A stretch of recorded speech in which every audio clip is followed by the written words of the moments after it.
Hello friends, welcome back to my channel. आज का हमारा टॉपिक है वॉइड एग्रीमेंट्स यानी कि शून्य समझौते। A void agreement is not enforceable by law and has no legal effect. यानी कि शून्य समझौता वह होता है जिसे कानून लागू नहीं करता और उसका कोई कानूनी प्रभाव नहीं होता। जैसे कि agreements with minor unlawful objects no consideration, यानी कि नाबालिग से समझौता, यानी कि जो कोई व्यक्ति 18 साल से कम उम्र का है और आप उसके साथ एग्रीमेंट करते हैं तो वो लीगल नहीं माना जाएगा और ना ही वो व्यक्ति जो माइनर है वो उस चीज़ के लिए रिस्पॉन्सिबल होगा। उसके बाद कोई अनलॉफुल ऑब्जेक्ट, यानी कि अगर आपका कोई अवैध उद्देश्य है, इलीगल काम से आप कोई समझौता कर रहे हैं तो वो भी कानूनी नहीं माना जाएगा और उसके लिए भी आप उस पार्टी को रीज़नेबल नहीं मान सकते। और या फिर अगर किसी का कोई प्रतिफल ही ना हो तब भी वहाँ पे उस समझौते को शून्य समझौता माना जाता है। अब उसके बाद आते हैं परफॉर्मेंस ऑफ कॉन्ट्रैक्ट्स यानी कि अनुबंधों का निष्पादन। When both parties do what they promise the contract is performed, यानी कि जब दोनों पक्षों ने अपने वादे पूरे कर लिए, यानी कि जो जो भी उनकी कंडीशंस थी वो सब उन्होंने फॉलो कर लिए, तो जो उनका एग्रीमेंट है उनका कॉन्ट्रैक्ट है वो पूरा हो जाता है। अब इसके टू टाइप्स होते हैं, एक्चुअल परफॉर्म यानी कि एक्चुअल में जो उन्होंने परफॉर्म किया है वो, एंड अटेम्प्ट परफॉर्मेंस यानी कि जो प्रयास किया है उन्होंने परफॉर्म करने का, यानी कि अपनी कंडीशंस फॉलो करने के लिए वो, तो उसको कहेंगे हम वास्तविक निष्पादन और प्रयास किया गया निष्पादन। इसके बाद आता है डिस्चार्ज ऑफ कॉन्ट्रैक्ट, यानी कि अनुबंध की समाप्ति, की कब हमारा जो कॉन्ट्रैक्ट है वो समाप्त होता है। When the contract ends due the competition completion और other valid reasons it is set to be discharge, यानी कि जब अनुबंध किसी वैध कारण से समाप्त हो जाता है तो उसे अनुबंध की समाप्ति कहा जाता है। या फिर आप समझ सकते हैं दोनों पार्टीज ने अपनी जो भी उनकी रिस्पॉन्सिबिलिटी थी वो पूरी कर दिया, तो हमारा क्या होगा, वो लीगली हमारा जो अनुबंध है वो समाप्त हो जाएगा, या फिर जो भी उनके टास्क थे वो पूरे हो गए तो उसी से हमारा जो कॉन्ट्रैक्ट है वो समाप्त हो जाता है। अब इसमें उसके तरीके क्या होते हैं, बाय परफॉर्मेंस यानी कि आपने जो भी आपको टास्क करने थे, जो भी आपकी कंडीशंस थी वो पूरी कर लिए। म्यूचुअल एग्रीमेंट्स यानी कि दोनों पार्टी मान गई हैं उसको डिस्चार्ज करने के लिए, यानी कि कॉन्ट्रैक्ट समाप्त करने के लिए दोनों पार्टीज मान गई हैं तब। इम्पॉसिबिलिटी ब्रीच यानी कि आप जो कुछ ऐसे टास्क है जो अब इम्पॉसिबल हो चुके हैं तब आप अपने कॉन्ट्रैक्ट को डिस्चार्ज कर सकते हैं। उसके बाद लैप्स ऑफ टाइम ब्रीच, यानी कि अगर आप किसी एक पार्टी ने जो आपका कॉन्ट्रैक्ट है उसके लिए फॉलो जो रूल्स करने थे उनको नहीं फॉलो किया है, या फिर उन्होंने किसी तरह से जो कंडीशंस लिखी गई है उनको नहीं माना है, तब आप अपना जो परफॉर्मेंस जो आपका कॉन्ट्रैक्ट है वो आपको डिस्चार्ज कर सकते हैं। और उसके बाद लैप्स ऑफ टाइम यानी कि समय समाप्ति, यानी कि जो भी आपने अपनी टाइम लिमिट की थी 1 साल 2 साल, वो आपका टाइम पूरा हो चुका है, तब आप अपने कॉन्ट्रैक्ट को समाप्त कर सकते हैं। उसके बाद आते हैं कंटीजेंट कॉन्ट्रैक्ट्स यानी कि आकस्मिक अनुबंध।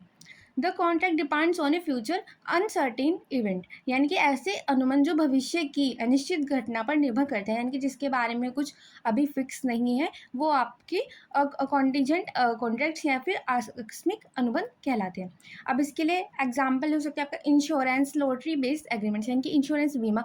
आप कोई किसी को नहीं पता कि आपको बीमे की जरूरत कब पड़ सकती है, यानी कि जो आपने हेल्थ इंश्योरेंस लिया है, लाइफ इंश्योरेंस लिया है, आपको उससे उसकी ज़रूरत एंड में कब पड़ जाए आप पर लेके रखते हैं। तो ये क्या होता है, एक तरह से आपने क्या किया, कॉन्टीजेंट कॉन्ट्रैक्ट किया है उस कंपनी के साथ, उस पॉलिसी कंपनी के साथ। उसके बाद आते हैं आपके लॉटरी बेस्ड एग्रीमेंट, यानी कि जो लॉटरी पर आधारित है, ये भी नहीं पता होता है पहले से कि कौन जीतने वाला है लॉटरी कौन नहीं। तो ये एक तरह से आकस्मिक अनुबंध है, क्योंकि ये उसी टाइम आपको फ्यूचर में के लिए पता चलेगा कि फ्यूचर में कि वो कॉन्ट्रैक्ट आपका हो रहा है या नहीं हो रहा है, आपको पहले से कुछ भी क्लियर नहीं होता। उसके बाद आते हैं क्वासी कॉन्ट्रैक्ट यानी कि तदुप अनुबंध। This are not real contract but created by law to avoid unjust gain, यानी कि ये वास्तविक अनुबंध नहीं होते बल्कि अनुचित लाभ बचाने के लिए कानून द्वारा बनाए जाते हैं। एक तरह से आप इनको रूल्स मान सकते हैं, जिससे ये एक्चुअल कॉन्ट्रैक्ट नहीं है पर ये इसलिए बनाए जाते हैं ताकि कोई भी व्यक्ति अनुचित वे में लाभ ना ले सके, यानी कि जो सही तरीका नहीं हो। अब इसके लिए एग्जाम्पल है पेमेंट मेड बाय मिस्टेक, यानी कि गलती से किया गया भुगतान, सप्लाई टू इनकैपेबल पर्सन यानी कि अयोग्य व्यक्ति को आपूर्ति। अगर ये जैसे कि आपने क्या किया, अपने एरर्स दिखा रहे हैं आप अपने प्रॉफिट कमाने के लिए, तो ये इलीगल माना जाएगा। और उसी तरह से अगर आप किसी इनकैपेबल व्यक्ति के लिए को सप्लाई कर रहे हैं तो वो भी जो आपका कॉन्ट्रैक्ट माना जाएगा वो इलीगल माना जाएगा। उसके बाद आते हैं remedies of breach of contracts, यानी कि अनुबंध उल्लंघन के उपाय। If one party breaks the contract the other can take legal action, यानी कि अगर कोई व्यक्ति अनुबंध तोड़ता है, जैसे आपकी कंडीशंस हैं, उनके खिलाफ कोई व्यक्ति जाता है, तो जो दूसरा पक्ष है वो कानूनी उपाय कर सकता है, यानी कि वो उसके लिए जो भी व्यक्ति ब्रीच करेगा कॉन्ट्रैक्ट, जो भी उस अनुबंध का उल्लंघन करेगा, वो उसके लिए लीगली रिस्पॉन्सिबल होगा। क्योंकि जो भी आपकी कंडीशंस है वो आपको पहले से आपको अच्छी तरह चेक कर लेनी चाहिए और उसी के बाद आपको कॉन्ट्रैक्ट साइन करना चाहिए।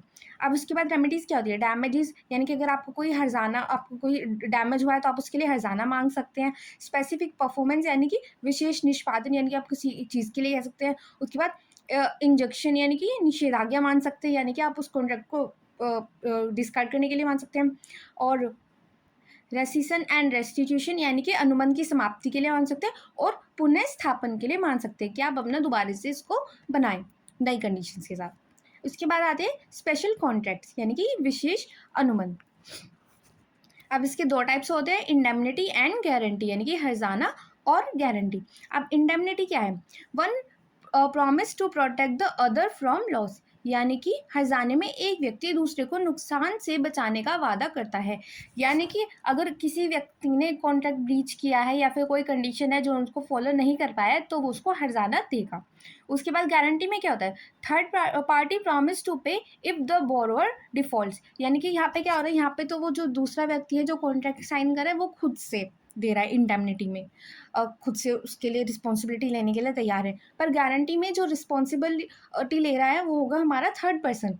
थर्ड पार्टी क्या करेगा? बोरोअर की तरफ से, कि अगर कंडीशंस नहीं फॉलो करी गई तो वो रिस्पॉन्सिबिलिटी लेगा, यानी कि गारंटी में तीसरा व्यक्ति उधारकर्ता की असफलता पर भुगतान का वादा करता है। तो यहाँ पे हमारी इंडेमनिटी में 2 पार्टी होती है और गारंटी में हमारी 3 पार्टीज़ होती हैं, क्योंकि दूसरा व्यक्ति ही जो भी कंडीशंस है उसके लिए रिस्पॉन्सिबल माना जा रहा है अगर उसने फॉलो नहीं करी। पर गारंटी में तीसरा पर्सन दूसरे व्यक्ति की तरफ से गारंटी लेगा। उसके बाद आते हैं बेलमेंट एंड प्लेज, यानी कि उधारी और गिरवी। बिलमेंट क्या होती है? Giving goods for safe keeping with an agreement to return, यानी कि उधारी में वस्तु को सुरक्षित रखने के लिए देकर वापस लेने का वादा किया जाता है। यानी कि आपने क्या किया? अपनी जो वस्तु है वो दे दी कि जब तक आपका ये कॉन्ट्रैक्ट चल रहा है कि आप इतने ये रख लीजिए कि अगर हमने कॉन्ट्रैक्ट में कुछ लापरवाही करी तो ये वस्तु आप रख सकते हैं उसके बाद, और अगर हमने कॉन्ट्रैक्ट पूरा फॉलो कर दिया तो आप हमारी वस्तु हमें वापस कर दीजिएगा। यानी कि एक तरह से वहाँ पे आप उस व्यक्ति को वस्तु को सुरक्षित रखने के लिए देकर वापस लेने का वादा होता है कि आप फिलहाल के लिए इसको सुरक्षित रख लीजिए, हम आपसे बाद में ले लेंगे। पर प्लेज में क्या होता है? Bailment of goods as security for a डेब्ट, यानी कि डेट अगर आप ले रहे हैं, अगर आप कोई उधारी ले रहे हैं तो आप क्या करें? उसको सुरक्षा के लिए दे रहे हैं कि अगर बाई चांस हम आपकी वस्तु नहीं चुका पाए तो आप तभी रख सकते हैं। पर जो सिर्फ बेलमेंट होती है तब वहाँ पे आप अपनी वस्तु को सुरक्षित रखने के लिए देते हैं, और जो आपकी प्लेज होती है वहाँ पे आप उस व्यक्ति को वस्तु को एज सिक्योरिटी देते हैं कि अगर बाई चांस हम आपको नहीं दे पा रहे हैं एंड में, तो आप उस वस्तु पर अपना हक जमा सकते हैं। कि गिरवी में वस्तु को ऋण के लिए सुरक्षा के रूप में दिया जाता है कि अगर हम आपका ऋण नहीं चुका पाए तो आप ये वस्तु रख सकते हैं। एज एक तरह से आप इसको गारंटी समझ सकते हैं। उसके बाद जो हमारे पक्ष होते हैं वो होते हैं बेलर और बेली। उसके बाद पॉडर और पॉनी, अदर पार्टीज इन्वॉल्व, यानी कि गिरवीदाता गिरवीदार और उधारदाता उधारकर्ता। उसके बाद आता है कॉन्ट्रैक्ट्स ऑफ एजेंसी, यानी कि प्रतिनिधित्व अनुबंध। One person acts on behalf of another, यानी कि जब एक व्यक्ति दूसरे व्यक्ति की ओर से कार्य कर रहा है तो वो उसका क्या कहलाएगा? एजेंट। और जो जिस व्यक्ति की ओर से वो कार्य करता है उसको क्या कहेंगे? प्रिंसिपल, यानी कि प्रधान। अब उसके बाद agent binds the principal in legal obligations, यानी कि प्रतिनिधि प्रधान को कानूनी रूप से बाध्य कर सकता है। यानी कि जो भी प्रतिनिधि आपका कार्य कर रहा है अगर वो अपने प्रधान की ओर से, अपने प्रिंसिपल की ओर से कार्य कर रहा है तो उस कार्य के लिए प्रिंसिपल भी बाध्य होगा। यानी कि जो व्यक्ति अपने एजेंट से कार्य करा रहा है, एजेंट के कार्य के लिए आप उस व्यक्ति को भी रिस्पॉन्सिबल मान सकते हैं लीगली तौर पर। आई होप आपको आज का वीडियो अच्छा लगा हो। Thank you for watching, keep studying.